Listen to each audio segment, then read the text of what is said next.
ना नहीं मुझे विरोधी दल कर्तव्य से करूँ किसी असुविधा ना पब्लिक जानूची प्रकृत में ये सरकार कौन काम कर मोहन माझी सरकार जहाँ कहूँ से करुच्ची जो दरदाम कथा से कहते ये जस्ट गोटे नाटक आउ कि ना परियापत्र रेट बहुत कम अच्छी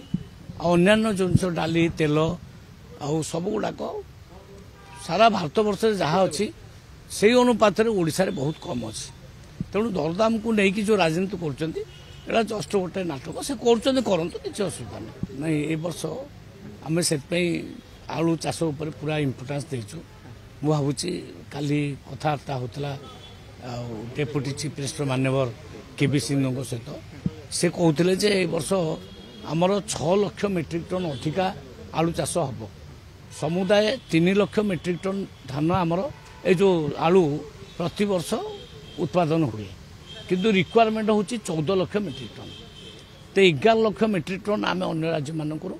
आने बाध्य हो किंतु यही थरक से जो प्लान कृषि मंत्री हिसाब रे मते कहते 6 लाख मेट्रिक टन अधिका आलू चाष हम तेणु आगक पुणी आहरी प्लान हम तो धीरे धीरे आम आलू रे सेल्फ सफिशिएंट होगा ये विश्वास मोर अच्छी।